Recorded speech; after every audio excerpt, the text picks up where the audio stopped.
네, 그럼 지금부터 제1회 코가스 포럼을 시작하겠습니다. 먼저 인사드리도록 하겠습니다. 저는 오늘 행사의 사회를 맡은 가스공사 홍보실 아나운서 김혜원입니다. 반갑습니다.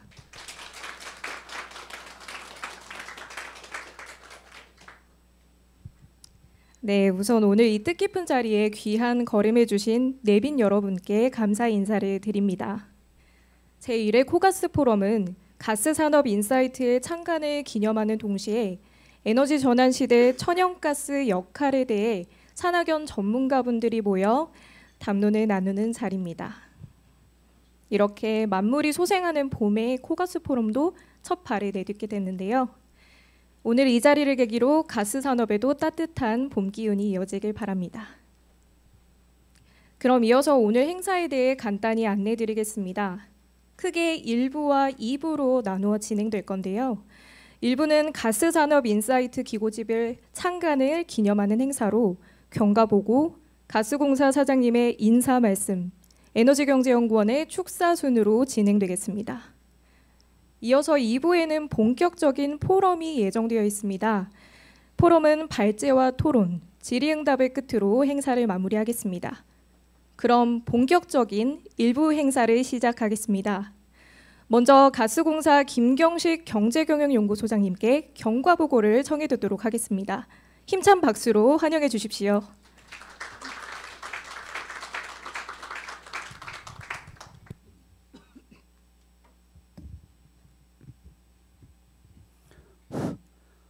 네, 감사합니다. 한국가스공사 경제경영연구소장 김경식입니다. 산학연 전문가기구집 가스산업 인사이트 발간을 기쁘고 뜻있게 생각합니다.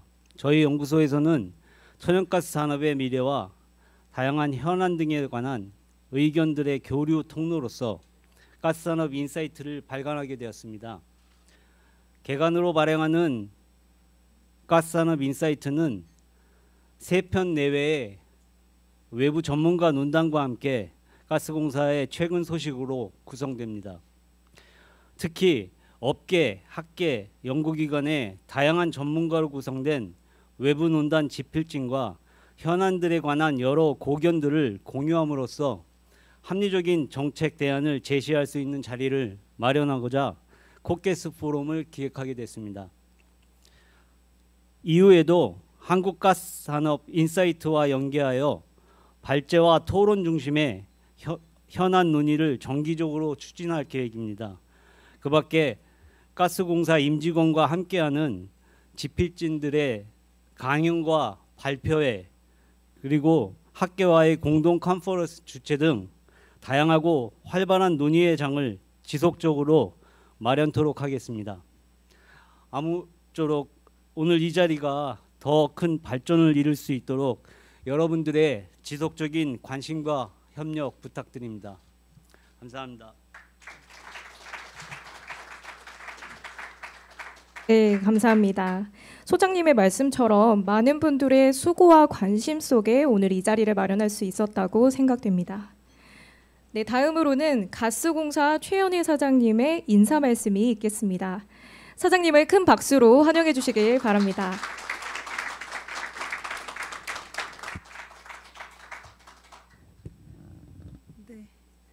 여러분 안녕하십니까? 가스공사 최연혜 사장입니다. 우선 먼저 다시 인사 한번 드리겠습니다.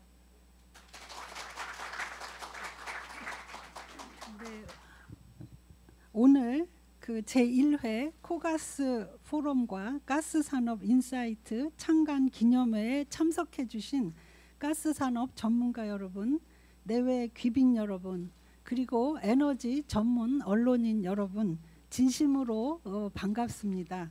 학계와 업계 그리고 전문가 여러분, 또 우리 전문 언론지 여러분들이 모두 모여서 정말 그 열띤 그리고 열린 토론의 장을 전개할 수 있기를 희망하고, 그거를 통해서 우리나라 천연가스 사업이 이제 발전이 올바른 방향으로 국가의 에너지 안보를 지키면서 또 가장 경제적으로 국민들께 봉사할 수 있는 그런 길을 찾는 나침반이 되어주기를 기대하고 또 확신하면서 오늘 저는 이제 사장으로서 이 자리를 마련해 주신 우리 경영연구소의 모든 연구원들, 그리고 이 자리에 참석해 주신 우리 지금까지 가스공사를 이끌고 지켜주신 여러 전문가 학계 여러분들께 정말 감사를 드립니다. 다시 한번 오늘 이 자리에 참석해 주신 여러분께 진심으로 감사드리고 앞으로도 가스산업 인사이트와 우리 가스 포럼이 더욱 발전해 나갈 수 있도록 물심양면의 지원을 해주시기를 부탁드리면서 감사의 인사 말씀에 대신하겠습니다. 감사합니다.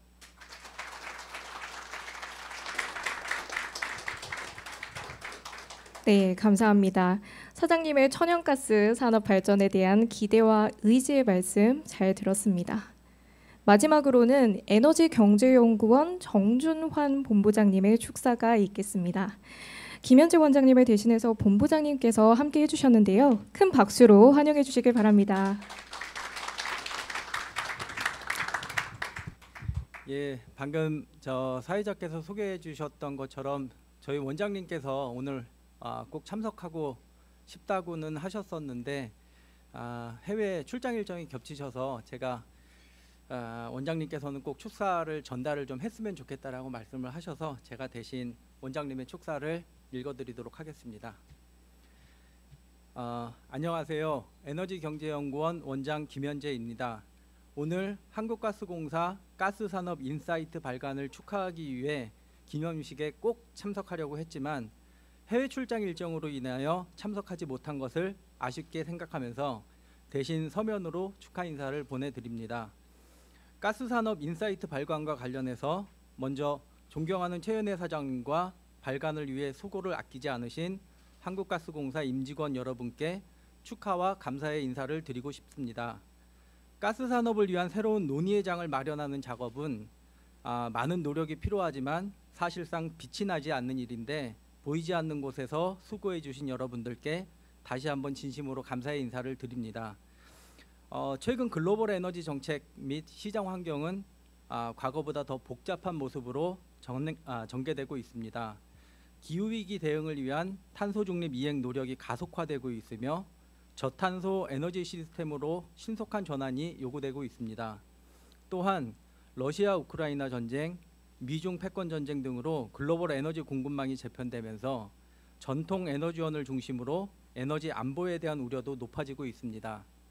특히 에너지를 수입에 의존하고 있는 우리나라는 러시아 우크라이나 전쟁 등을 통해 천연가스의 안정적 공급선 확보가 에너지 안보와 전력 및 가스 가격 안정화의 필수적인 요인이라는 점을 다시 한번 확인할 수 있었습니다. 또한 에너지 안보 확립이라는 전제 조건이 달성되어야만 탄소 중립이라는 중장기 과제도 안정적으로 추진할 수 있다는 점도 깨닫게 되었습니다. 이러한 에너지 시장 환경하에서 우리나라 천연가스 산업을 주도적으로 발전시켜온 한국가스공사의 역할이 어느 때보다 더욱 중요해지고 있다고 생각합니다. 특히 합리적인 천연가스 도입 전략을 바탕으로 전쟁과 같은 외부 충격을 완화하고 소비자에게 합리적인 가격으로 안정적 공급을 실현하며 가스산업 시장 참여자에게 천연가스 공급 설비를 효율적으로 배분하기 위한 노력이 매우 중요하다고 생각을 하고 있습니다.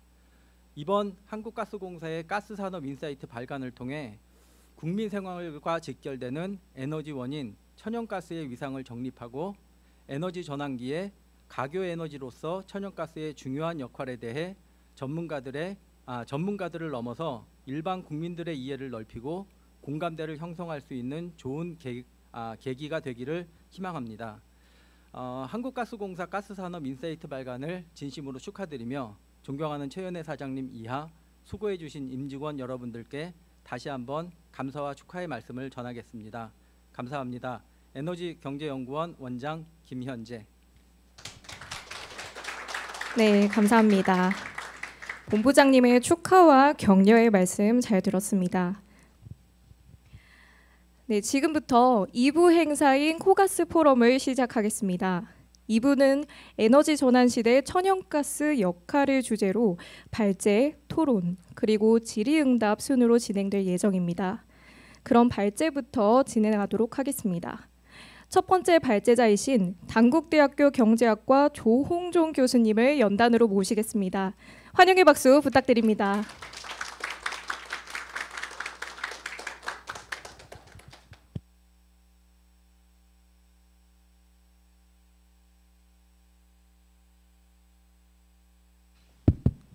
네, 안녕하십니까. 방금 소개받은 단국대학교 경제학과 조홍종입니다.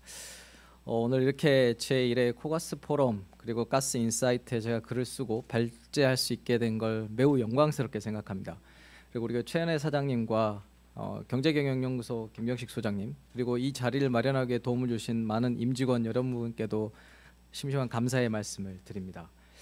제가 저는 경제학하는 사람이고요. 그럼에도 불구하고 제가 어떻게 에너지를 생각하는지, 그리고 천연가스가 현재 탄소 중립이 진행되는 전 세계 글로벌 아젠다 속에서 어떤 역할을 할지 간단하게 말씀드리도록 하겠습니다. 기후 변화가 사실은 이제 우리의 피부에 와닿고 있습니다. 그래서 탄소 중립을 해야 된다는 목소리는 매우 높습니다. 그러나 탄소 중립을 어떻게 달성할 것이냐에 대한 방법론은 굉장히 다양하고 여러 가지 의견이 있습니다. 잘 모르시는 것이 하나 있는데요. 우리가 마지막 파이널 에너지 컨섬션, 우리가 최종적으로 에너지 소비를 할 때 전력의 포션은 한 20% 정도밖에 되지 않습니다. 열 에너지가 50%이고요. 수송 에너지가 한 30% 정도 됩니다. 우리가 생활하면서 의식주와 관련된 대부분의 생활이 한 80% 정도는 화석 연료로부터 에너지와 원료를 얻고 있는 게 현실입니다. 그렇기 때문에 앞으로 탄소 중립이 무탄소, 청정 에너지 전기화가 목적이라면 열 에너지와 수송 에너지를 과연 어떻게 전기로 다 달성할 수 있을까라는 것에 대한 답을 분명하게 해야 됩니다. 그러니까 열 에너지를 전기로 다 한다고 하면, 특히 재생으로 한다고 했을 때는 과학적으로 가능한지, 기술적으로 검증 가능한지, 비용 부분에서는 감당 가능한지, 민주적인 절차 하에서 이게 과연 가능한 부분이 있는지, 국민들에게 설득이 가능한지에 대한 분명한 의사표시를 해야 된다고 생각합니다. 그렇기 때문에 향후에 탄소 중립을 진행하는 것은 글로벌 아젠다이고 인류가 추진해야 된 과제이기 때문에 어떻게 효율적으로, 그것도 비용 효과적으로 달성할지를 생각해 보다 보면 당연히 천연가스가 가운데서 브릿지 전원 또는 전환 연료로서의 역할을 충분히 할 수 있다고 생각합니다. 천연가스는 도시가스에서 열병합까지 열 에너지를 공급하고 있고, 가스복합 발전을 통해서 유연한 전력 자원을 공급하고 있습니다. 그렇기 때문에 굉장히 역할이 크다고 볼 수 있겠죠. 이렇게 탄소 중립이 중요한 과정에 이제 각국이 이걸 추진하다 보니 굉장히 삐걱거리는 일들이 많이 발생하고 있습니다. 최근에 뉴스에 많이 보셨다시피 유럽의 농민들의 시위를 많이 보셨을 것입니다. 러우 전쟁 이후로 또는 그 전부터 탄소 중립에 의해서 저는 가격이 오르고 있었다고 생각합니다. 물론 러우 전쟁이 그걸 폭발시켰죠. 그래서 올라가 버린 에너지 비용, 그리고 에너지로부터 나오는 비료, 특히 하버보슈법을 통해서 천연가스로부터 아주 값싼 수소와 공기 중의 질소를 합성할 수 있는 하버보슈법이 인류의 식량 문제를 해결했습니다. 이 질소계 비료가 값싸게 생산되기 때문에 우리의 인류의 식량 문제를 해결했던 것이죠. 근데 그게 갑자기 폭등해 버린 겁니다. 그리고 에너지 보조금 같은 것도 마구 지급할 수밖에 없는 상황에 농민들은 처해 있기 때문에 유럽의 농민들이 시위를 하고 있습니다. 또 재생에너지만으로 탄소 중립을 선언했던 독일 같은 경우에는 최근에 10기가와트의 천연가스 복합발전소를 새로 짓기로 하였습니다. 그리고 미국에서도 2050년까지 에너지 아웃룩을 보시면 천연가스를 줄이겠다는 계획은 어디에서도 찾아볼 수 없습니다.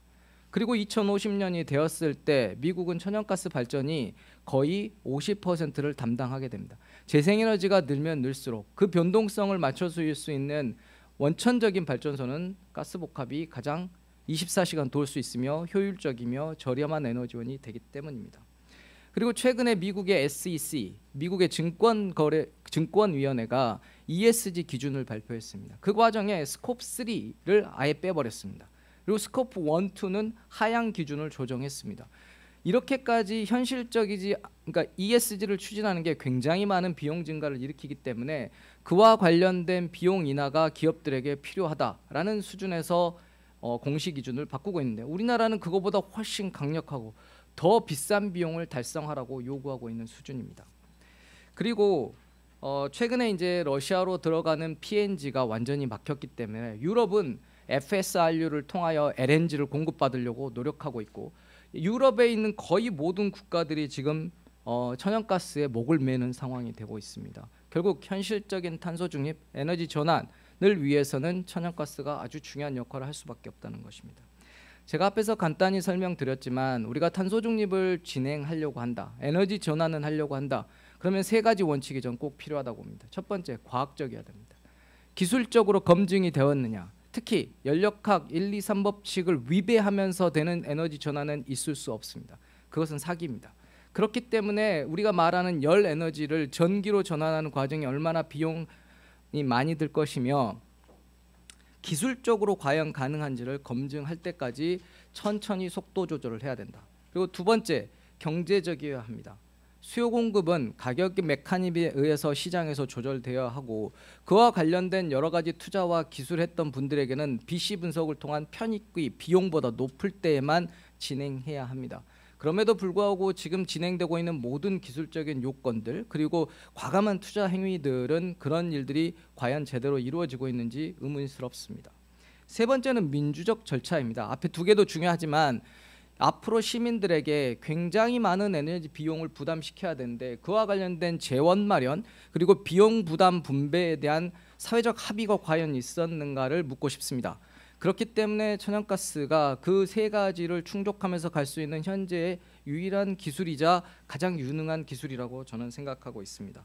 탄소 중립은 공짜로 이루어지지 않습니다. 비용을 내야 하고요. 그 부분을 지금 기술 전환을 쉽게 할 수 없다면 우리가 현재 가용할 수 있는 천연가스 발전소와 도시가스 그런 기술을 통하여 열 공급과 전력을 값싸게 이용할 수 있고 유연하게 이용할 수 있는 방법을 고안해야 됩니다. 우리나라가 지금 재생에너지 중심으로 탄소 중립을 진행해 왔습니다. 그리고 최근에는 이제 원전도 여기에 같이 묶어가지고 탄소 중립을 진행하려고 하는데, 이 두 가지는 모두 굉장히 경직적 전원들입니다. 원전은 껐다 켰다 부하 추정을 하기 어렵고요.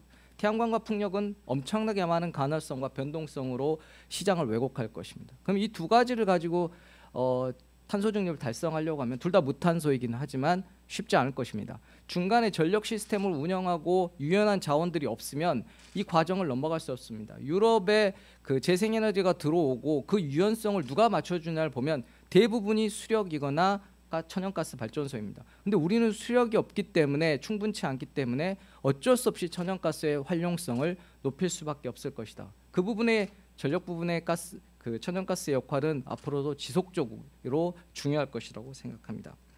그래서 결론적으로 말씀드리면 탄소 중립을 진행하는 과정, 그리고 그 와중에 또 하나 중요한 게 있습니다. 에너지 안보, 이 두 가지를 모두 충족하면서 우리가 가야 한다고 하면 결국 이 저탄소 에너지원인 천연가스, 그리고 도심에 가깝게 모든 배관이 연결되어 있는 현재 도시가스의 배관망과 여러 가지 터미널의 효율적 활용을 통하여 우리나라 천연가스 산업이 한 걸음 더 도약하고 한 단계 더 진일보할 수 있는 방향으로 우리 천연가스 산업이 꼭 그 역할을 담당해 줄 것이라고 생각하고 있습니다. 감사합니다.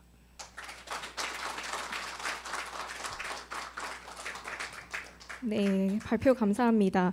네, 교수님께서 탄소 중립 과정에서의 천연가스 중요성에 대해서 역설을 해주셨는데요. 네, 이어서 한국도시가스협회 정희용 전무님께서 발제해 주시겠습니다. 큰 박수로 환영해 주시길 바랍니다.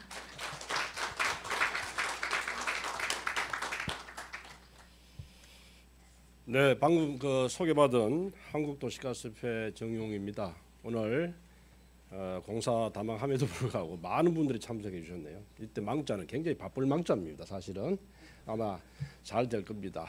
그런데 아까 최현희 사장님 말씀하신 것처럼 가스가 그렇게 녹록지 않고 매우 지금 추운 시대를 살고 있는 것 같아요. 그래서 저희들이 많은 걱정을 하고 있고, 나름대로 에너지 전환 시대에 천연가스의 역할에 대한 고민을 깨송사는 물론이고 저희 도시가스 회사들도 많은 고민을 하고 있습니다. 그래서 그런 부분들에 대한 그동안 우리가 좀 침체됐던 부분들을 좀 정확하게 전달하고, 그런데 공감대를 형성하기 위해서 이 자리에 참석을 했습니다. 잘 아시는 것처럼 에너지 전환이라는 것은 최근에 와서 하루 이틀 얘기된 사항은 아닙니다. 이미 40년 이전에 독일에서 이런 부분에 대한 논의가 있었고요. 다만 그러한 것들이 왜 이제 와서 문제가 되고 이렇게 어려운 시절에 에너지 전환을 얘기를 하면서 천연가스 역할이 필요한 것인가에 대한 고민이 필요합니다. 에너지 전환은 앞에 조 교수님 말씀하신 것처럼 가장 중요한 부분은 역시 경제성이 뒷받침되면은 에너지 전환을 이룩할 수 없는 부분이 있습니다. 그리고 지속 가능성, 마지막으로 에너지 안보, 이것이 에너지 전환의 세 가지 축, 트라이앵글 이렇게 표현을 합니다. 그 중에서 이때까지 안 됐던 이유는 가장 큰 이유는 역시 경제성입니다. 그래서 경제적인 문제가 가장 기중했기 때문에 이때까지 그 부분이 안 됐다는 것을 말씀을 드리고, 최근에 와서는 이런 에너지 전환이 3D라든지 또는 여러 가지 산업혁명을 통하면서 이런 것들이 굉장히 발빠르게 움직일 수 있다는 것입니다. 그런 와중에 우리 천연가스의 역할이라는 것이 매우 중요하기 때문에 오늘 이런 발제를 하게 되었고요. 잘 아시는 것처럼 세계 경제 포럼에서 에너지 전환 지수를 이제 매년 발표를 하고 있습니다. 에너지 전환 지수가 우리나라는 작년에 31위를 차지했습니다. 매우 비관적인 그런 수치입니다만은 어쩔 수가 없습니다. 그런데 그 ETX 에너지 전환 지수의 그 평가 지표를 잘 보면은 우리가 에너지 전환이라고 하면은 리뉴어블 에너지가 주가 되고 전력 이런 부분들이 주가 되었을 때 에너지 전환이 된다고 가정을 하고 생각을 합니다. 그러나 매우 잘못된 생각입니다. 에너지 전환 지수는 대부분의 나라가 북유럽파 내지는 유럽 쪽에 있는 나라들이 상위에 랭킹이 됩니다. 랭킹되는 이유는 에너지 전환에 대한 사회적인 시스템, 인프라, 그리고 전환을 위한 준비, 사회적 합의 이런 것들이 매우 중요하기 때문에 그러한 부분들이 인덱스의 많은 부분을 차지를 합니다. 그런 측면에서 우리 한국의 가스 산업의 인프라는 매우 중요하기 때문에 그런 부분들을 충분히 달성할 수 있으리라 저는 그렇게 생각을 하고 있습니다. 그러면은 저희들 도시가스 산업 또는 국내 천연가스 산업이 왜 그러면은 가스 산업뿐만 아니고 에너지 전환을 선도할 수 있을 것인가 하는 근본적인 4가지 내지는 5가지 이유를 한번 들어보겠습니다. 첫 번째는 국내 도시가스 산업 내지는 천연가스 산업이 달성한 인프라입니다. 도시가스 산업을 잘 아시는 것처럼 현재 약 한 2천만 이상 가구에 5만 킬로미터의 배관망을 구축하고 있습니다. 앞에서 가스공사는 5천 킬로미터 이상의 배관망을 구축하고 있고 세계적으로 이런 한 상망을 가지고 있는 나라는 세계적으로 없습니다. 그래서 업스트림과 미들스트림과 다운스트림까지 매우 에너지를 전환을 하기 위한 시스템적인 구비가 잘 되어 있다는 것을 말씀을 드리고 약 한 85%의 보급률을 갖고 있기 때문에 에너지 전환을 위한 시스템적인 면에서 매우 우수하다 이렇게 들 수가 있습니다. 두 번째는 천연가스가 가지고 있는 굉장히 다양한 범용성입니다. 브라이어티한 이런 성격들은 앞으로 에너지 전환에 매우 유용한 부분이 될 수가 있습니다. 앞으로도 계속해서 화석연료의 중요성보다는 그 비율은 매우 높습니다. 그렇기 때문에 석유가 가지고 있는 한계, 석탄이 가지고 있는 한계, 또는 원자력이 갖고 있는 수용성의 한계, 리뉴얼블 에너지 갖고 있는 가능성이라든지 지역적인 한계 이런 것들을 모두 아우를 수 있는 것은 역시 천연가스의 범용성이다 이렇게 볼 수가 있고, 천연가스는 잘 아시는 것처럼 가정상업뿐만 아니고 발전 그리고 연료전지라든지 또는 원료에서 연료까지 다 이렇게 공급할 수 있는 장점을 갖고 있습니다. 미국도 지금 보면은 천연가스뿐만 아니고 원별 소싱을 보면은 석유와 석탄, 원자력은 이용 단계에 보면 매우 제한적입니다. 반면에 천연가스는 약 30%가 발전, 30%가 가정상업, 30%가 이렇게 해서 333의 법칙이라 이렇게 얘기를 합니다. 그래서 천연가스는 그 사용할 수 있는 사용처가 매우 다양하고 거기에 기술 옵션이 더 첨가된다고 했을 때는 굉장히 폭발적인 어떤 효과를 가져올 수 있다 이렇게 생각을 할 수가 있습니다. 다음은 세 번째는 천연가스에 관련된 여러 가지 기술적인 문제를 얘기를 하면은 우리가 통상적으로 혁신적인 기술들을 디지털 테크놀로지에서 교란성 기술이라고 표현을 합니다. 과거에 트랜지스터가 진공관을 굉장히 급격하게 극복했듯이 교란성 기술이 한번 기존의 시장을 흔들면 매우 빠르게 진행할 수가 있습니다. 특히 CCUS와 같은 기술이 만약에 현실화된다고 하고 상업적으로 이용이 가능했을 때는 천연가스는 더더욱 확장할 수 있는 가능성을 갖고 있습니다. 그리고 네 번째는 재생에너지가 갖고 있는 한계입니다. 지금 우리가 좀 잘못 알고 있는 것 중에 하나가 전력에 대한 막연한 기대입니다. 지금 전력을 사용하면은 온실가스가 감축되고 모든 것이 깨끗하다고 생각하고 있지만은 매우 잘못된 생각입니다. 아까 조 교수님 말씀하신 대로 과학적으로 계산을 해보면 됩니다. 왜냐하면은 현재 전력의 온실가스 배출 개수는 0.44 CO2 톤 per 메가와트 아워입니다. 반면에 우리 천연가스의 온실가스 배출 개수는 0.21 CO2 톤 per 메가와트 아워입니다. 다시 말해서 천연가스의 배출 개수가 발전의 2분의 1도 안 되는 현실입니다. 다시 말해서 현재 발전소를 가동해서 전력을 사용한다고 하면은 마지막 엔드 유저 입장에서는 온실가스가 적게 나오는 것 같이 보입니다. 당연히 하죠. 그런데 국가 전체로 봤을 때는 온실가스가 엄청 많이 나옵니다. 이것은 분식회와 똑같은 이치입니다. 얼굴만 가지고 화장을 아무리 한다고 하더라도 몸 전체에 건강이 좋지 않으면 좋지 않는 결과를 가져오듯이 전체적인 측면에서 온실가스를 바라봐야 됩니다.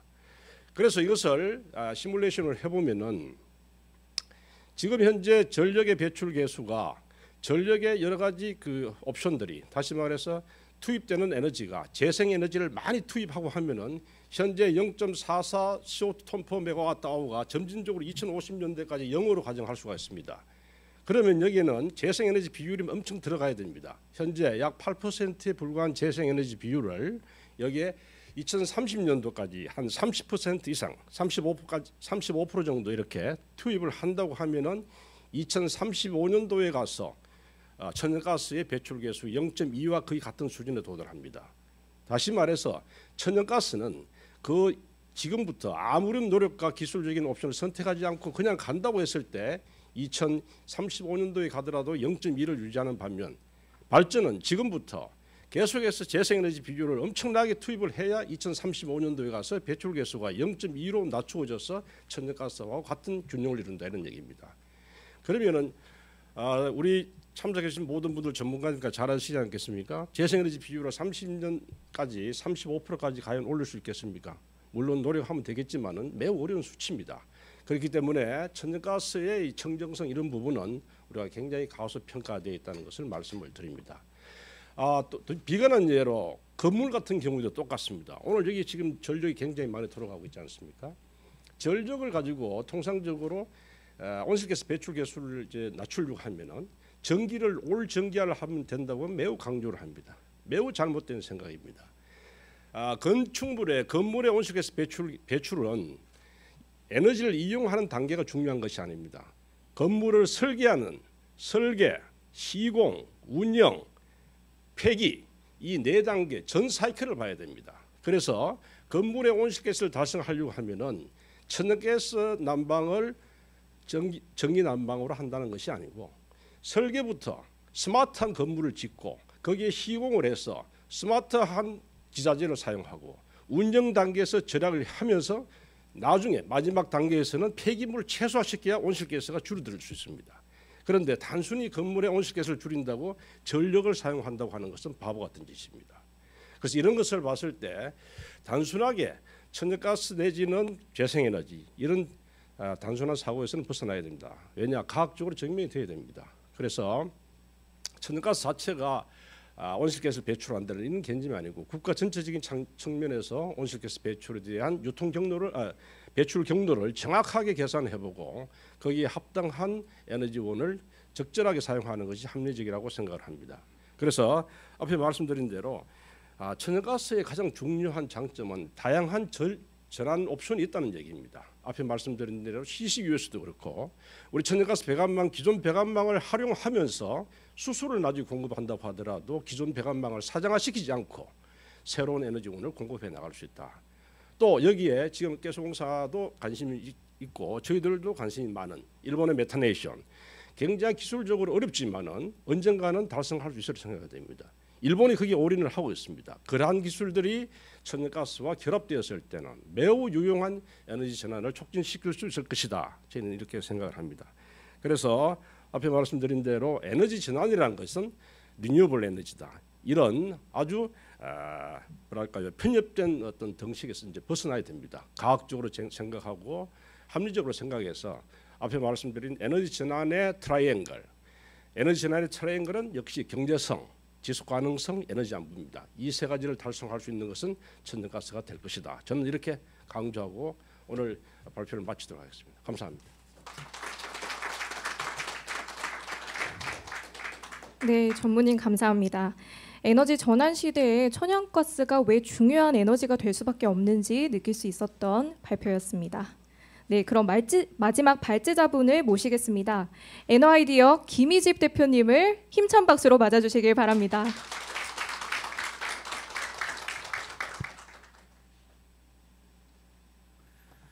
네, 감사합니다. 이렇게 훌륭하신 에너지 업계 훌륭하신 분들과 또 주요 에너지 언론사들 앞에서 제가 제1회 가스 포럼에서 이렇게 발제를 하게 돼서 참으로 감사합니다. 먼저 저는 여기 계신 가스 산업의 많은 분들께 감사의 말씀을 전하고 싶습니다. 우리 국민의 한 사람으로서 정말 따뜻한 겨울을 늘 보낼 수 있는, 아시다시피 우리나라 국민들이 다른 나라 국민들보다 따뜻한 겨울을 보낼 수 있는 그런 환경에 있는데 바로 여기 가스 산업에 계신 분들 덕분입니다. 심지어는 그 가스가 생산되는 국가 국민들보다도 더 따뜻하게 우리가 또 저렴하게 이 가스를 쓸 수 있어서 너무나 감사드리고요. 굉장히 이 가스 산업이, 대한민국 가스 산업이 좀 저평가돼 있는데 아시다시피 우리나라 대한민국이 지금 첨단 제조업을 중심으로 그게 우리나라 국가 경쟁력의 핵심이라고 저는 보는데 뭐 반도체, 그다음에 뭐 배터리, 바이오, 뭐 조선 이런 산업들, 거기에는 이 안정적으로 그리고 저렴하게 이 에너지를 공급한 대한민국의 이 가스공사, 한전 또 여러 에너지 기업들이 그 역할이 크지 않았나 생각합니다. 세계가 부러워하는 이 첨단 제조업, 저희는 이 에너지 산업이 뒤에서 백업을 해주시기 때문에 가능하다고 생각합니다. 그리고 팬데믹도 다른 어느 나라보다도 좀 쉽게 우리나라가 이런 인프라 측면에서는 굉장히 편하게 넘어갈 수 있었는데 이 가스공사의 역할이 크지 않았나 저는 그렇게 생각합니다. 그런데 이제 러시아의 우크라이나 전쟁이 있기 전까지는 이제 가스나 이런 면이 이제 우리가 이제 편하게 거의 모든 이슈가 안정화됐구나라고 생각을 했었는데 이 러시아의 우크라이나 침공으로 인해서 이제 많은 것이 돌변한 것 같습니다. 그래서 여기 계시는 가스 산업 여러분들이 참으로 고생이 많은 것 같습니다. 아시다시피 그 현물 가격이 특히 MMBTU당 뭐 2불대까지 떨어졌던 가격이 뭐 80불까지 심지어는 오르지 않았습니까? 그러면서 이제 높은 비용으로 많은 부담이 됐는데 아직도 미수금, 가스공사가 안고 있는 그 미수금이 15조에 달하고 아직도 민수용은 원가의 80%만 가스공사가 받고 있는 이런 현실이 참으로 안타깝습니다. 이렇게 국가를 위해서, 국민을 위해서 희생해 주시고 계신데 너무 감사드립니다. 뭐 대한민국 조선 산업이 이렇게 세계적인 산업이 된 게 우리 사실은 가스공사가 FOB를 통해서 가스 수입을 하면서 LNG 건조 능력이 뛰어나게 됐던 그런 거 뭐 명쾌한 사실이 아니겠습니까? 이제 그런 차원에서 이 가스 산업이 아까 사장님께서 말씀하셨듯이 이제 아주 편안한 산업이 아니라 굉장히 어려운 힘든 산업으로 이제 돌변을 해서 사실 가스공사 임직원을 비롯한 가스 산업 많은 분들이 큰 과제들을 갖고 계십니다. 여기 그 가스 산업 인사이트 자료 제가 발제하면서 단기 과제로 한 2가지, 그 다음에 중장기 과제로 한 4가지를 정리했는데요. 조금씩 말씀을 드리면 먼저 첫 번째 단기 과제는 저희가 이 최근에 이 가스 현물 가격이 높아지면서 이제 여러 가지 수입 부분에서 가스공사가 많은 것을 안게 되는 이런 문제들을 조금 보지 않았습니까? 수급 안정을 위해서 과연 우리가 그동안 추구했던 자유시장 그런 경제 체제와 공공성의 조화는 어디가 합리적인가 한번 국가적으로 잘 한번 살펴봐야 될 때가 아닌가 이렇게 생각이 되고요. 두 번째 과제는 특히 발전용 가스를 보시면 잘 아시다시피 이제 평균 요금제는 없어지고 개별 요금제로 많이 전환이 되고 있고 이제 직수입도 이제 거의 30% 40% 이제 이렇게 육박하는 그런 상태인데 직수입과 개별 요금제의 특징은 이 수급 안정화에 대한 이런 부분이 사실 그동안에 가스공사가 해주셨던 평균 요금자의 그 역할보다는 약한 부분이 있습니다. 그러면 과연 국가적으로 이 수급 안정화 측면에서는 직도입과 개별 요금제가 많아지는 측면에서 어떻게 수급 안정화 대책을 세워야 되는가, 이게 저는 국가적인 과제가 아닌가 생각이 됩니다. 중장기적인 과제로서는 과거에는 우리 가스공사가 뭐 민간 업체가 수입을 뭐 추진하다가 잘 안 되면 그것을 다 안아주기 때문에 아주 비싼 가스를 받아주는 그런 역할도 해주셨는데, 이제는 국민을 위해서라면 그런 일이 있다면 좀 그거에 대한 폐해는 가스공사가 좀 막아주시는 역할을 좀 해주셨으니까 그렇게 생각합니다. 두 번째는 좀 긍정적인데, 이제 아시다시피 가스공사 갖고 있는 그 3개의 비싼 계약, 그 중에 2개는 올해 말에 이제 완료가 되고 나머지 하나도 아주 비싼 계약이 2026년에는 완료가 되지 않습니까? 그러면 이제 가스공사가 도입하는 가스 가격이 상당히 경쟁력을 갖게 되시기 때문에 기존의 어떤 수비적인 자세가 아니라 이제는 한번 공격적으로 판을 좀 다시 긍정적으로 좀 능동적으로 좀 보시는, 그래서 좀 더 치고 나가시는 그런 역할이 필요하지 않을까 그렇게 생각합니다. 제가 보기에는 아까 말씀하신 뭐 도시가스 발전 공기업들과 잘 협조하셔가지고 이 가스공사의 평균 요금제 가격이 많이 떨어지는 이 상황을 좀 긍정적으로 국가를 위해서 활용하시는 방안을 잘 생각해 주시기 바랍니다. 세 번째 중장기 과제는 전력 수급 계획을 최근에 보시면 아주 답답하실 텐데, 제 10차 전력 수급 계획에 의하면 2030년 가스 발전이 전체 전력 발전의 23%를 차지하다가 2036년이면은 9%대로 떨어지는 그런 계획을 갖고 있습니다.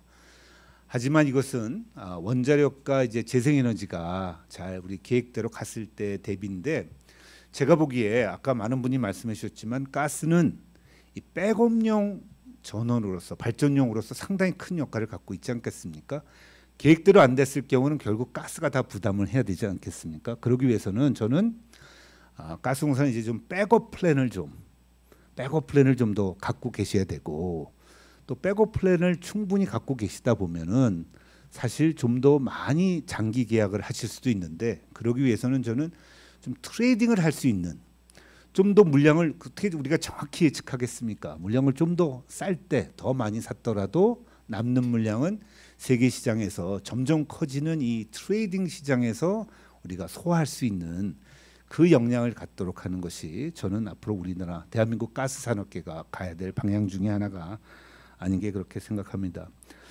네 번째로는 뭐 탄소 중립이라고 하는 아주 장기적인 그런 계획가에서 아까 정의용 전무님께서 말씀해 주셨듯이 그 이메탄이라고 하는 일본의 가스업기가 준비하고 있는, 그러니까 가스의 이 훌륭한 인프라, 터미널부터 배, 그다음에 파이프라인을 잘 활용할 수 있는 그런 장기적인 방안도 계속 연구를 좀 많이 해주십사, 그렇게 부탁을 드리겠습니다. 아무쪼록 가스공사가 앞으로도 이 경제적으로 가스를 공급하시고 수급 안정화 그리고 에너지 안보에 계속 큰 역할을 해주시길 기원하겠습니다. 감사합니다.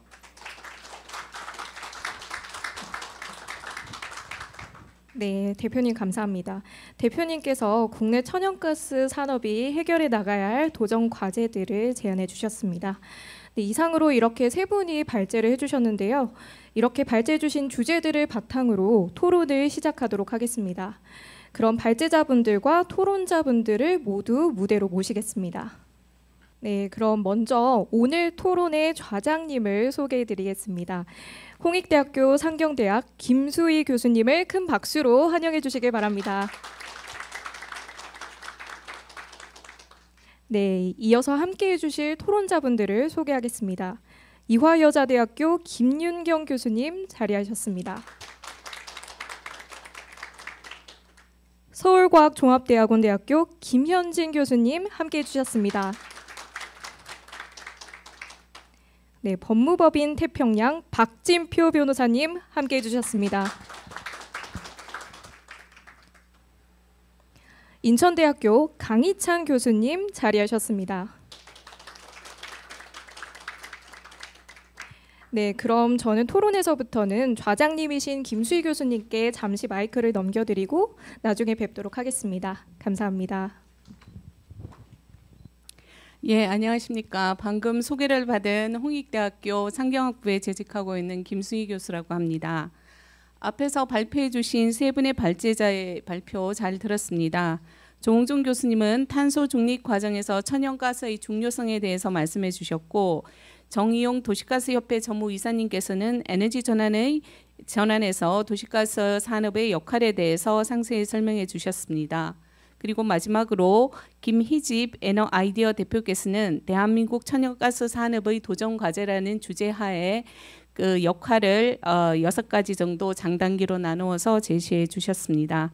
그럼 이런 발제자분들의 발제를 듣고 토론을 시작하도록 하겠습니다. 토론 순서는 김윤경 교수님, 김현진 교수님, 박진표 변호사님, 강희찬 교수님 순으로 하겠고요. 그 토론에 대한 시간은 각각 6분으로 시간 제약상 제한하도록 하겠습니다.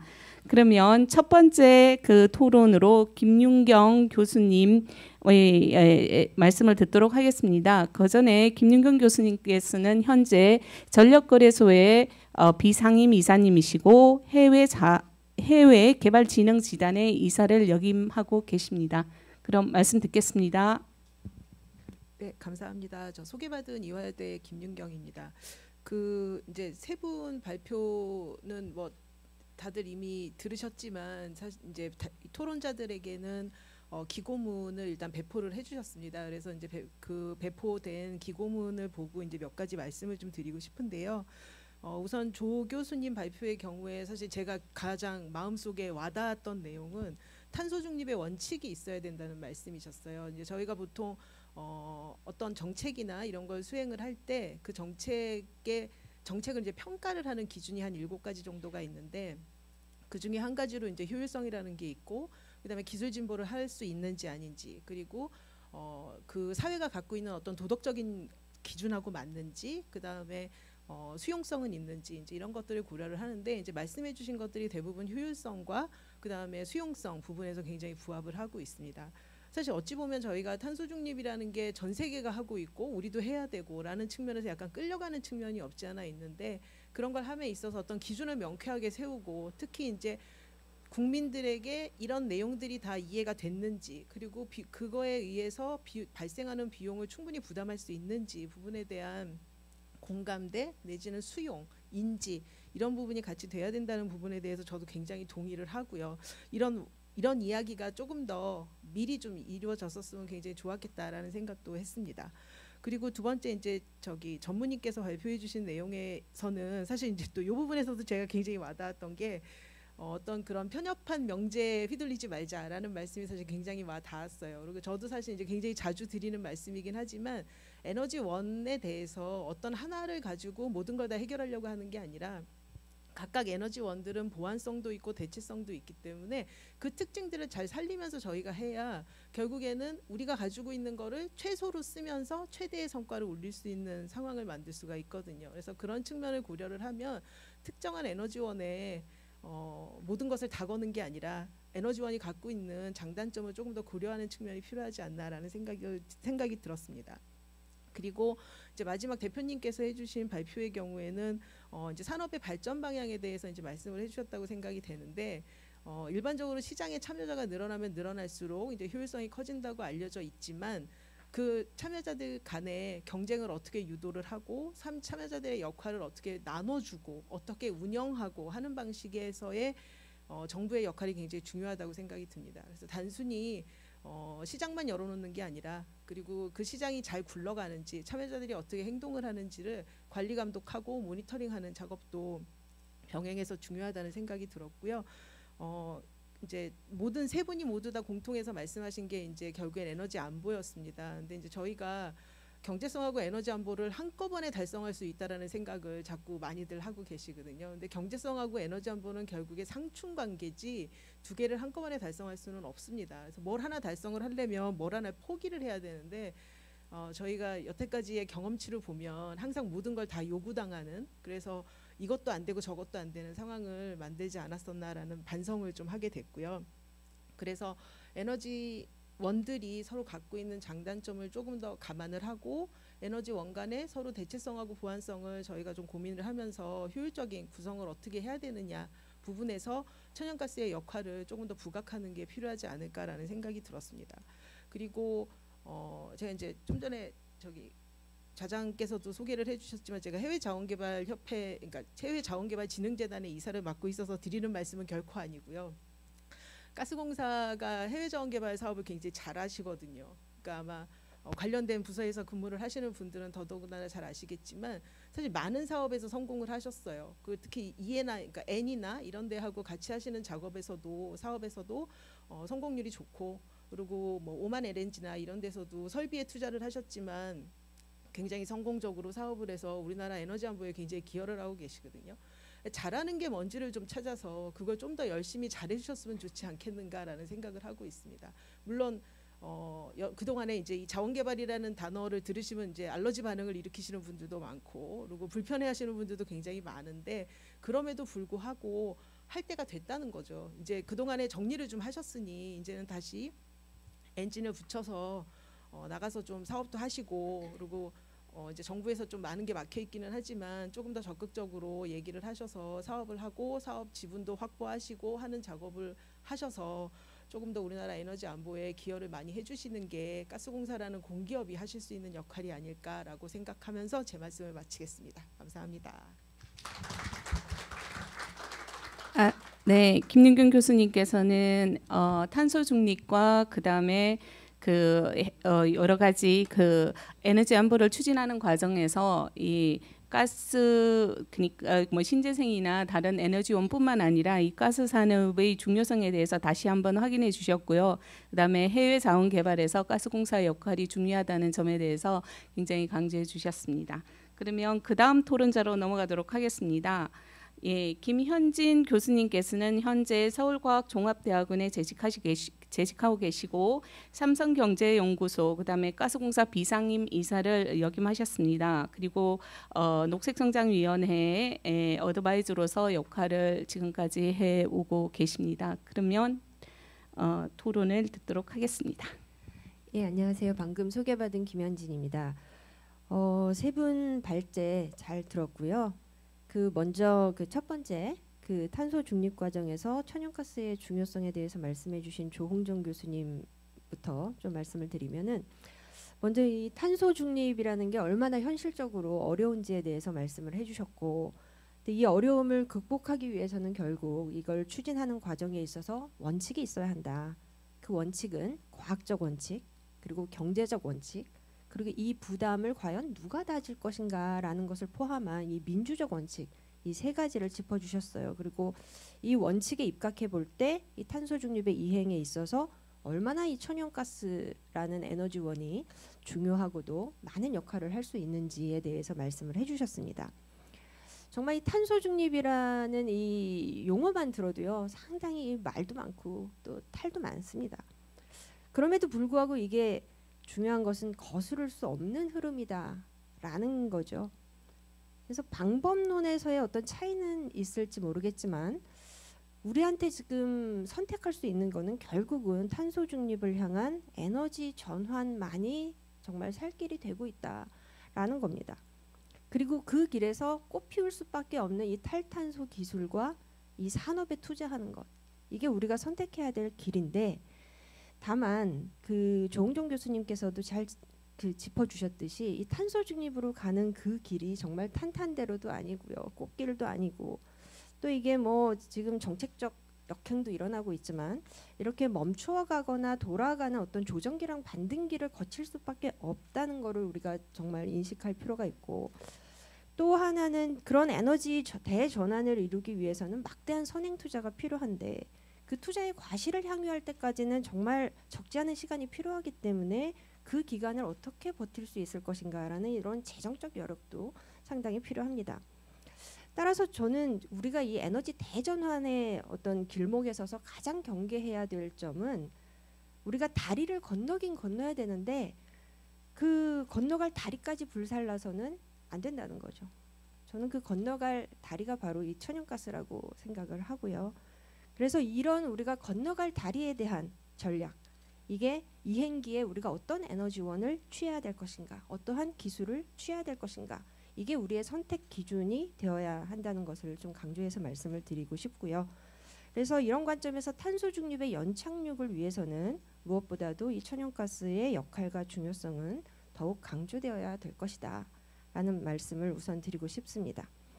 그리고 두 번째로 발제해 주신 우리 정혜용 전무님, 에너지 전환의 최선봉장 도시가스 산업을 말씀을 해주셨는데, 정혜용 전무님께서는 이제 방금 제가 말씀드린 탄소 중립의 연착력을 위해서는 그야말로 그 주인공이 될 수밖에 없는 이 가스 산업의 경쟁력에 대해서 잘 짚어주셨습니다.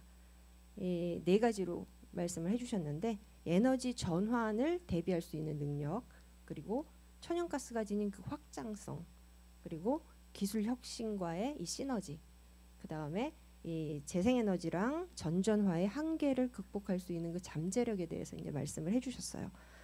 저는 여기서 이제 좀 그 가스공사에서 오늘 혹시 답변을 해주실 수 있다면, 여기서 이제 기술혁신 중에서 이 CCUS의 그 상용화 기대감을 이제 말씀을 해주셨는데, 이제 올 초에 이제 CCUS법이 이제 제정이 되었고 이 시행령 마련을 위해서 이제 업계 의견을 청취하고 있는 단계인데, 이 점에 대해서 가스공사가 어떻게 대응을 하고 계신지 혹시 시간이 된다면 좀 이제 말씀을 해주셨으면 좋겠고요. 그 세 번째 발제 마지막으로 이제 김희집 대표님께서 대한민국 천연가스 산업의 도전 과제에 대해서 발제를 해주셨는데, 이 두 가지 단기 과제 그리고 네 가지의 장기 과제를 그 제시해 주셨어요. 저는 정말 현 시점에서 우리나라 천연가스 산업에 필요한 가장 중요한 과제들을 총망라해서 제시해 준 것이 아닌가 이렇게 생각을 하면서 들었습니다. 그래서 하나하나 다 중요한 과제인데 시간 관계상 그 두 가지 점에 대해서만 좀 말씀을 드리겠습니다. 이 두 번째 장기 과제로 지적을 하신 이 과거에 비싸게 도입했던 이 가스 장기 도입 계약이 이제 속속 만료되는 현 시점에서 이제 가스공사가 이제 본연의 이제 가격 경쟁력을 복원할 수 있는 기회가 오고 있다, 이제 이런 말씀을 해주셨어요. 그래서 이런 상태에서 전반적인 제도 검토와 그다음에 시너지를 낼 수 있는 방안의 모색이 필요하다라는 말씀을 해주셨는데요.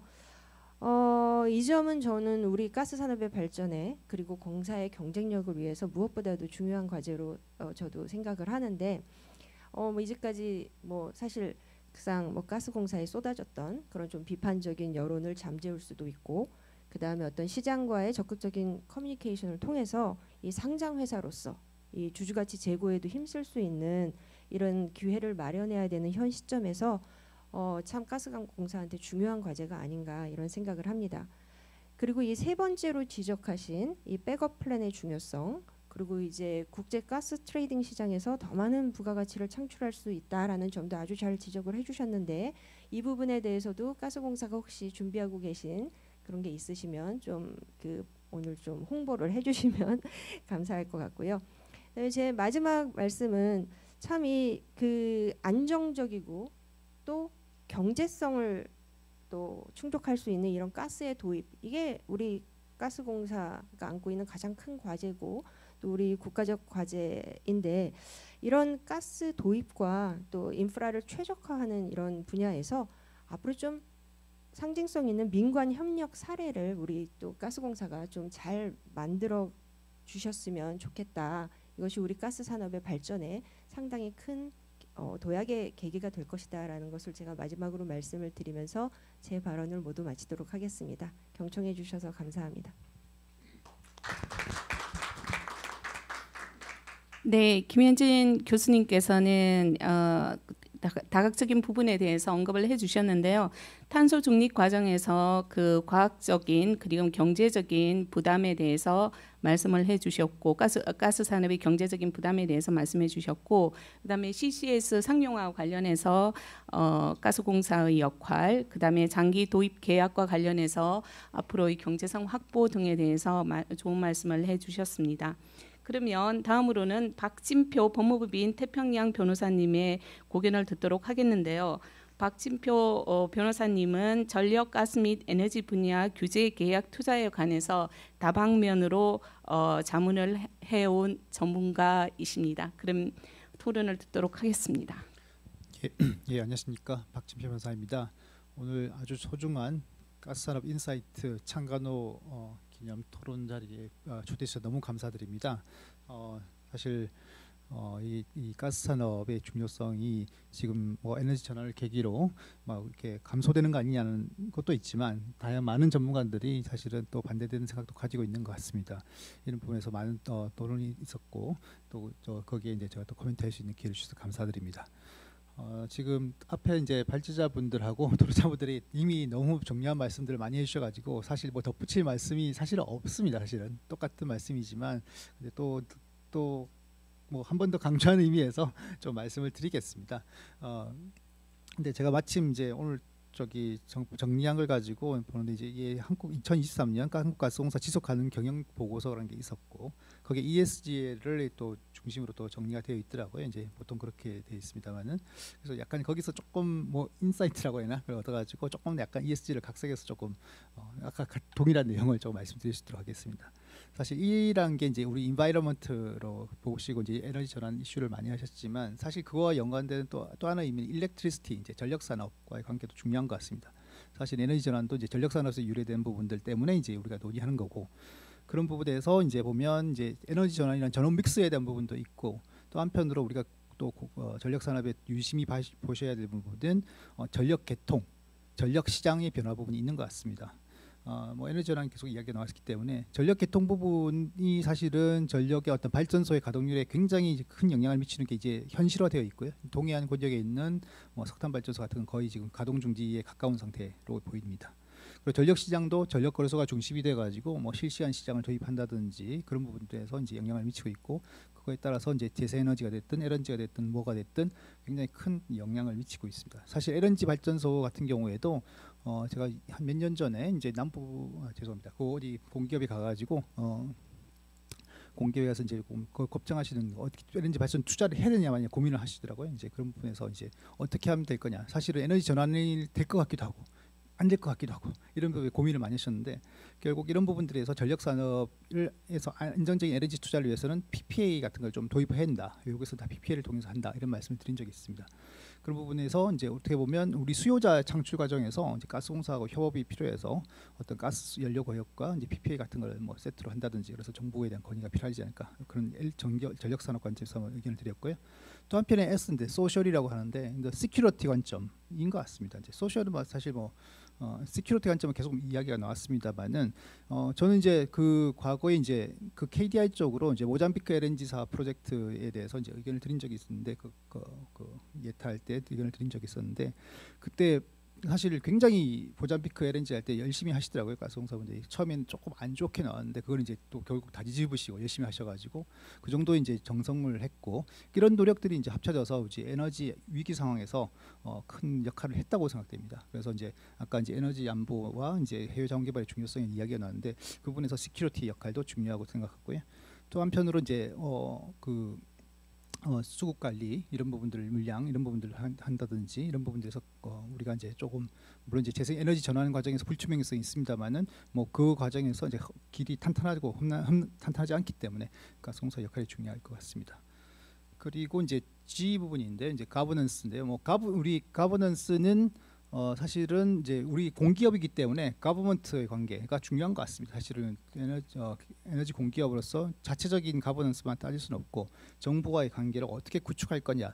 사실 정부의 역할이 있고, 지금 조금 안타까운 부분은 정부의 역할과 기업의 역할이 공기업이라고 하더라도 이렇게 명확하게 구분되지 않고 혼용되면서 너무 가버먼트의 이제 역할이 너무 큰 거 아닌가 하는 좀 우려가 있습니다.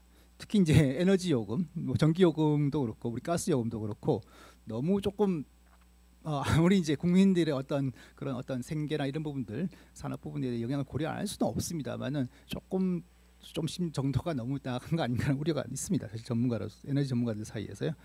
그런 부분에서 이제 요금 정상화를 해야 되고요. 사실은 요금 정상화를 하지 않는다는 거는 결국 국가 재정에 큰 영향을 사후적으로 이제 추후에 이제 영향을 미치는 거고 그 부분들이 부담이 될 것이기 때문에 그런 부분에서도 이제 우리 공기업들이 조금 노력을 더 하셔서 정치인과 정부를 좀 설득해서 이런 부분들 요금 정상화시키고 또 거기서 재원이 나온 게 사실은 또 우리 어떻게 보면 산업을 또 활성화하고 이런 부분이 도움이 될 것 같습니다. 이런 부분에 대한 많은 조금 노력이 필요하지 않을까 그런 생각이 들고 또 한편으로 아까 조금 말씀을 드리긴 했는데 이제 가버먼트의 관계에서 조금 수세적으로 가는 것보다는 우리가 공세적으로 할 수 있는 부분, 그러니까 김희직 교수께서 아까 좀 말씀하셨습니다만은 이제 그러니까 새로운 사업기획 개발 이런 것도 참 중요한 것 같습니다. 이제 지금 이제 과거에 이제 어떤 도식으로 이제 그 도식화된 어떤 걸 유지하기에는 너무 환경이 많이 바뀌었고요. 규제 환경도 많이 바뀌었고 참 어떻게 보면 가스공사가 이제 규제 환경에 갇혀서 꼼짝 달싹하지 못하는 상황인데 물론 이제 불가피하게 이제 뭐 그런 부분이 있습니다. 도시가스 사업법상 어떤 규제되는 이제 도시가스 도매 사업자로서 뭐 그 규제 환경에 처해 있습니다만은 그 환경 속에서도 좀 돌파구를 찾을 수 있지 않을까. 뭐 그 개별 요금제, 뭐 저도 예전에 조금 자문을 드렸습니다만은 개별 요금제가 하나의 또 모델이 될 수 있고 그런 것 비슷한 부분은 사업기를 찾아서 어떻게 보면 그런 부분들에서 우리가 비즈니스 기회를 만들고 조금 할 수 있지 않을까 하는 생각이 들었습니다. 뭐 자원 개발 부분도 마찬가지인 것 같습니다. 예, 이상입니다. 네, 감사합니다. 박진표 변호사님께서는 ESG와 관련해서 가스공사에 대한 조언을 해주셨고요. 앞으로 규제와 관련해서 그 상황에서 가스공사가 앞으로 어떻게 그 규제를 헤쳐나갈지에 대해서 말씀을 해주셨습니다. 그러면 마지막으로 인천대에 계시는 강희찬 교수님의 토론을 듣도록 하겠습니다. 강희찬 교수님은 현재 자원경제학회 이사이시고 환경경제학회 부회장을 맡고 계시며 현재 한전 경영경제 포럼의 위원을 역임하고 계십니다. 그러면 토론을 듣도록 하겠습니다.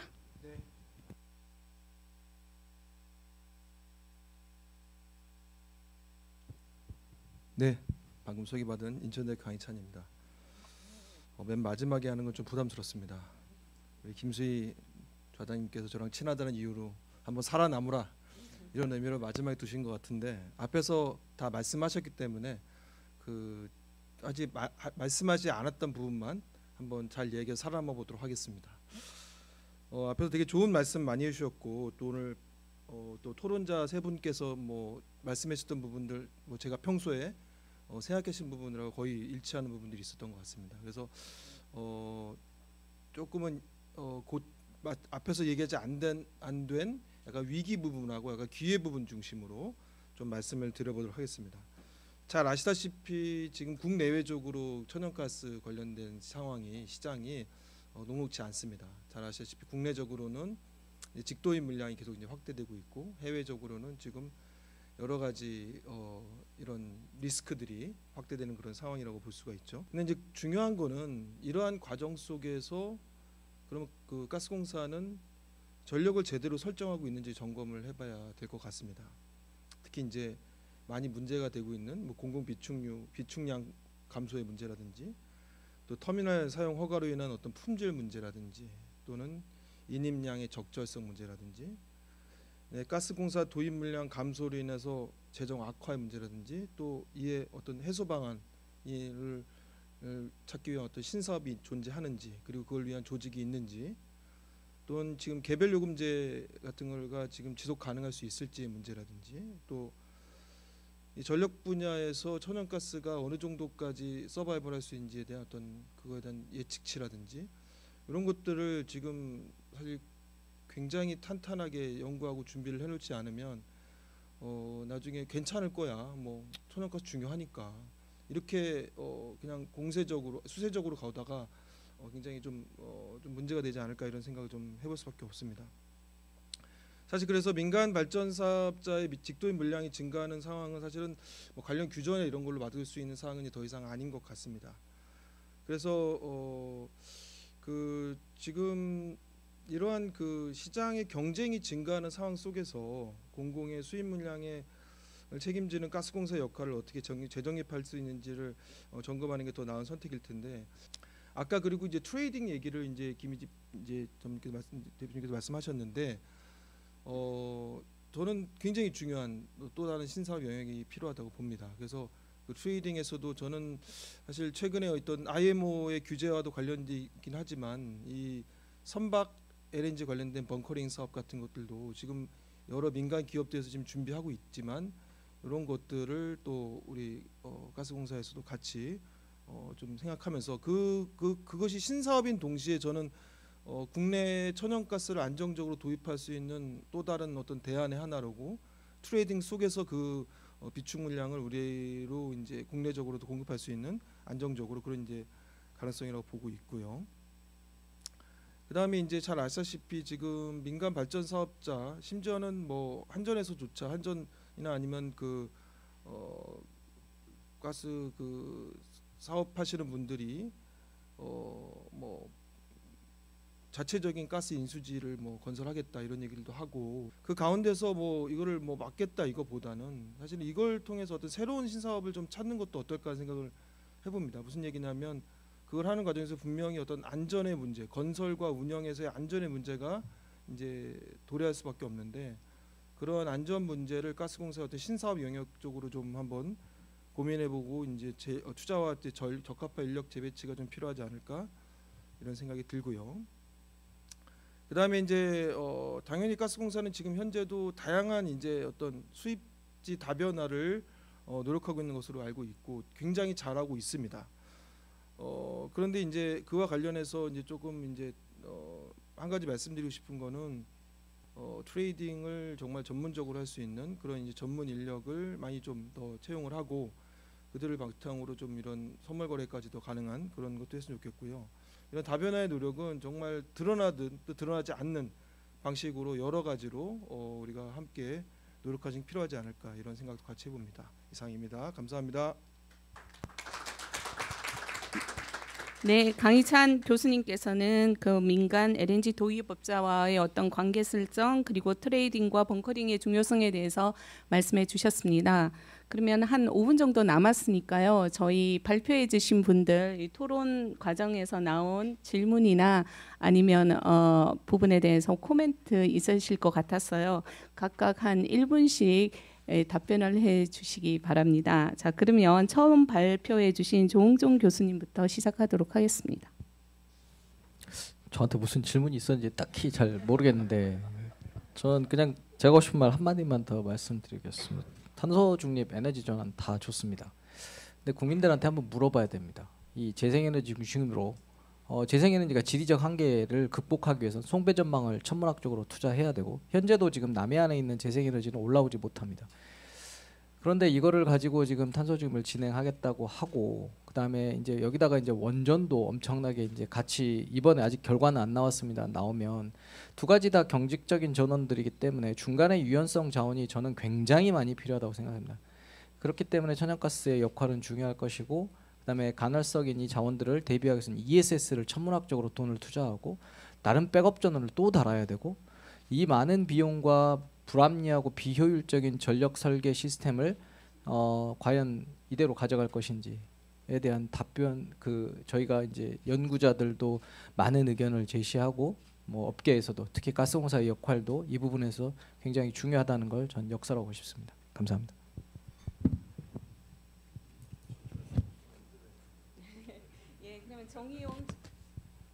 네, 예, 저도 오늘 그 여러 가지 의견을 많이 잘 들었고, 코멘트 주신 전문가 선생님들 말씀 잘 들었습니다. 똑같은 생각입니다. 탄소 중립을 가기 위한 길은 험하고 멀지만은 반드시 가야 하는 것은 맞다, 이렇게 모든 분들이 생각을 하고 있습니다. 다만 그 가는 이행 과정에서의 선택과 집중, 그리고 앞에 말씀드린 에너지 전환의 트라이앵글, 다시 말해서 경제성과 지속 가능성, 그리고 안보, 이런 문제는 반드시 짚고 넘어가야 되기 때문에 이런 부분에 대한 것들을 좀 더 우리 모든 국민이 고민을 해야 되겠고요. 특히 우리 가스공사의 라스트 리조트의 역할로서 가스공사의 마지막 남아있는 공적 기능은 반드시 보장돼야 됩니다. 그래서 우리 가스 산업이 세계적인 경쟁력을 가질 수 있도록 더 많은 노력을 해야 되겠고 그런 부분에 대한 고민이 많아야 될 것 같습니다. 가스공사의 많은 부분을 요구를 하고 싶습니다. 화이팅 하십시오. 감사합니다. 네, 마지막 김희집 대표님께서 말씀해 주시겠습니다. 네, 훌륭하신 분들 말씀 아주 잘 들었고요. 저는 많이 아주 공감하는 내용들을 잘 주셨습니다. 감사드립니다.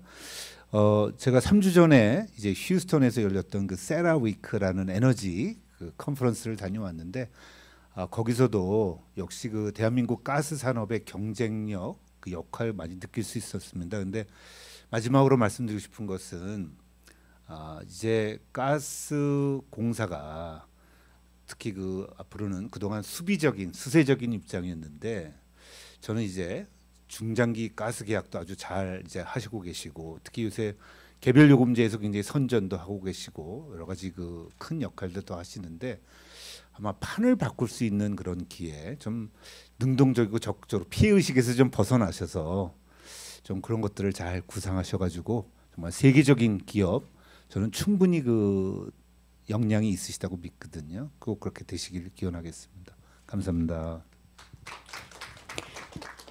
네, 감사합니다. 그러면 지금부터 플로우에서 질문을 받도록 하겠습니다. 플로우에서 질문해 주시는 분은 소속과 성함을 말씀해 주시고 그 다음에 질문을 해 주시면 감사하겠습니다.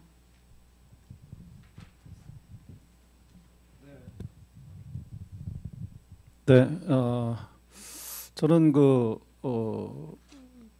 전직 가스공사 이사회에 참여했던 원광대 송문규 교수입니다.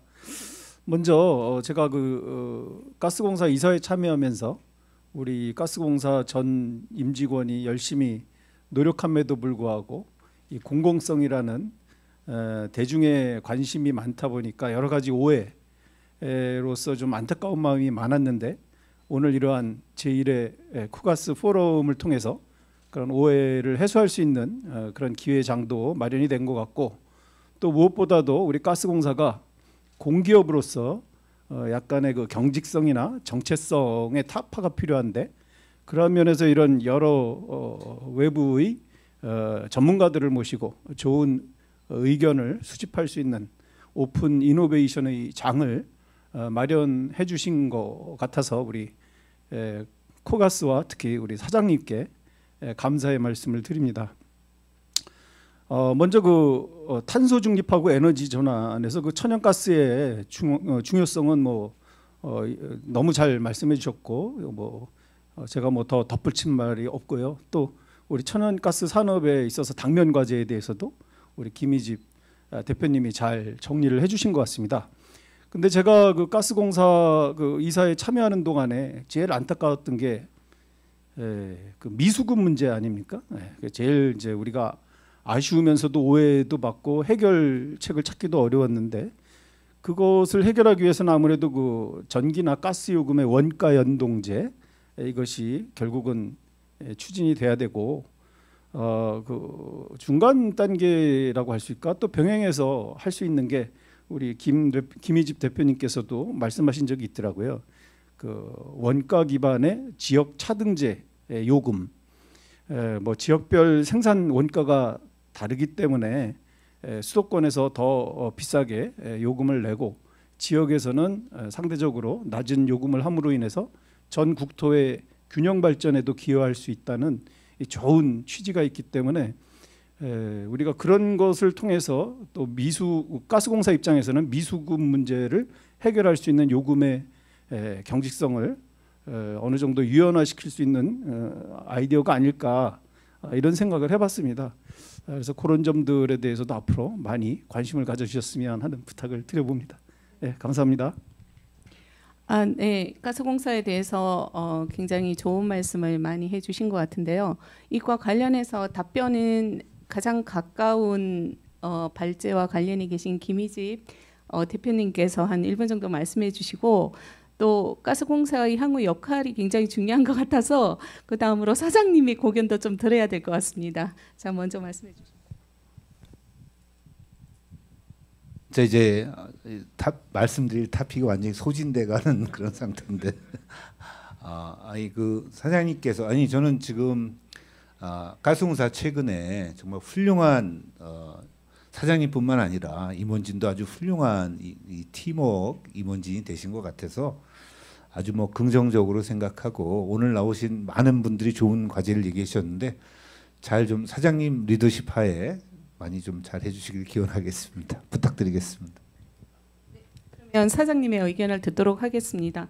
아까 토론하신 분 중에 몇 가지 질문도 나온 것 같아서 한꺼번에 답변해 주시면 감사하겠습니다. 네, 하여튼 오늘 제가 이 정말 길다면 길고 좀 제 생각에는 좀 짧은 이 시간 동안에 벌써 수많은 그런 과제와 숙제와 또 어떤 희망과 전망 뭐 이런 게 다 생겨서 정말 지금 늦었다고 생각은 되지만 이런 자리를 좀 자주 만들고 정기적으로 이제 해야겠다 하는 생각을 다시 한번 했습니다. 그래서 이제 몇 가지 질문에 먼저 답변을 조금 드리면 저희가 해외 자원 개발은 굉장히 잘한 것 같아요. 그래서 제가 부임을 해서 여러 가지 어려운 문제가 생겨서 낮에 막 회사에서 머리가 아프다가도 밤에 잘 때 꼭 10년 전에 이 자원 개발에 투자해 주셨던 먼저 선임 사장과 그 당시에 여러 임직원께 마음의 감사를 이제 하고 잠들고 이렇게 했을 정도로 지금 10년이라는 거의 10년의 1996년에 처음 이제 인도네시아에 지분 투자를 시작으로 이제 본격적으로 시작된 거는 한 2014년 요런 무렵이기 때문에 정말 아까 여러 우리 교수님들이 말씀해 주신 대로 10년을 굉장히 어려운 가운데서 우리가 이 고통을 짊어지고 온 결과 상당히 해외 자원 개발의 결실을 지금 저희가 보고 있습니다. 그래서 2023년에 최초로 해외 자원 개발에서의 1조 원이 넘는 수익을 거두었거든요. 그래서 아마 이거는 민간을 다 합해도 대한민국에서 최초로 거둔 게 아닌가 이런 생각을 해서 전임 투자하신 단계부터 이 모든 것을 성공적으로 또 이끌어 오시는 데에는 우리 직원들이 다 굉장히 고생을 했지만 또 이렇게 우리 주변에서 많은 조언과 또 이 서포트를 제공해 주신 전문가들께 제가 다시 한번 깊은 또 감사를 드립니다. 그래서 그리고 이제 지금 보면은 아까 에너지 안보에도 우리가 기여를 했지만 이미 약 누적돼서 1.8조 원을 그러니까 1조 8천억 원을 요금 인하에 또 썼거든요. 그리고 지금 오늘 작년 현재 이제 48%의 원금은 다 회수를 했고요. 15조 원쯤 투자를 해가지고 원금은 다 회수를 했고 이게 이제 중간에 있기 때문에 48% 회수를 했고 2030년이나 31년 즈음에는 거의 100% 이제 투자가 회수될 것으로 이건 안정적으로 계속 나오고 있는 돈들이라서 그렇게 저희가 확인을 하고 있습니다. 그래서 이게 이제 상당히 잘했고 그 과정에서 아까 김현진 교수님께서 지적과 또 추천을 해주셨던 대로 민관 협력이 굉장히 활발하게 이루어져서 동반해서 진출한 민간 기업이 많고 또 프로젝트 파이낸싱을 통해서 우리나라의 수출입은행이나 산업은행 등의 그런 수익이 상당히 있었다. 그리고 특히 이제 해외에 나갈 때는 자원 개발을 할 때는 지금도 우리가 이런 많은 노력을 함께 이제 협업을 통해서 하고 있다 하는 말씀도 드립니다. 또 이제 가스 산업 경쟁력을 위한 CCUS법 이거에 대해서도 저희도 이제 많은 대비는 하고 있는데 저도 전 세계를 지금 다니면서 그런 메이저들의 이제 최고위층들과도 아주 심층적인 대화를 나눠봐도 아직도 많은 우리 교수님들이 처음 발제를 통해서 말씀해주신 것처럼 이게 탐색 과정에 있는 것 같아요. 수소에 대한 연구도 이제 많이 다각적으로 하고 있지만 이게 이제 기술이 우리가 원하는 대로 개발 속도가 따라주지를 않고 무엇보다 비용을 낮출 수 있는 그런 수준으로 이제 되지를 못하다 보니까 이제 상당히 그 이제 여러 군데 발을 들이는 암중모색의 기간이 아닌가 이런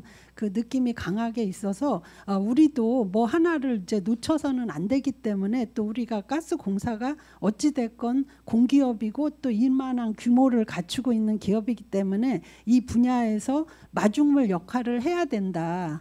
그런 각오와 의지는 이제 확고합니다. 그래서 우리도 이제 이 방향에서 어떤 실타래나 기회를 놓치지 않도록 최대한 이제 이렇게 교류도 많이 하고 있고 MOU도 많이 맺고 있고 이메탄 같은 경우도 도쿄가스랑 또 새롭게 그 MOU를 맺어서 그 우리가 기존에 가지고 있는 모든 그런 하드웨어 시스템 배관망을 비롯한 이런 시스템을 계속 활용할 수 있도록 그 탈탄소 이후의 시기에도 활용할 수 있도록 그런 이제 노력을 하는데 결국은 경제성의 문제와 이 수용성의 문제를 어떤 그 기술이 차지하게 될 것인지 거기에 대해서는 우리가 함께 더 모색해야 되지 않나 이렇게 생각을 합니다. 그래서 뭐 여러 가지 말씀 주신 것들은 오늘 또 저희가 숙제로 많이 받아서 더욱더 이어받아서 이제 할 것이고 아까 그 단기적 과제로 우리 김희집 대표님께서 말씀하신 그런 이제 민간의 선택적 도입의 문제 또는 또 국내 직도입사와의 문제 또 그리고 대외적인 리스크가 확대되는 데 있어서의 대비책 이런 부분들도 저희가 이제 일부 용역도 좀 추진하고 있고 우리 오늘 들어보니까 또 교수님들께서 또 많은 새로운 또 인사이트도 정말 주셨기 때문에 이것을 또 과제로 연결시켜서 계속 저희가 추진하겠다는 이제 말씀을 우선적으로 드립니다.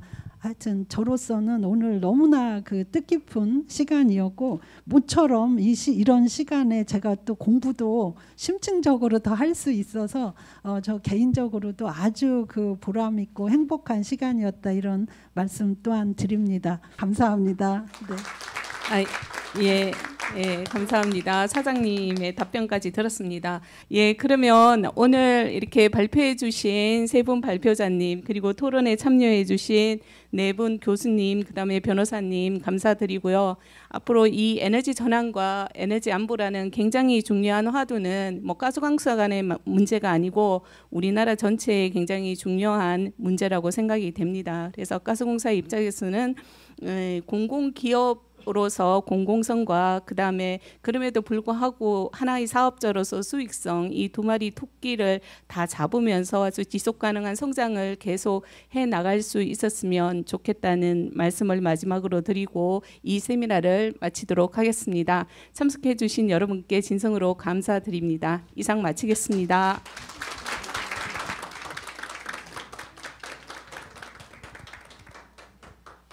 네, 그럼 이상으로 제1회 코가스 포럼 행사를 모두 마치도록 하겠습니다. 다음 코가스 포럼에서 또 뵙도록 하겠습니다. 감사합니다.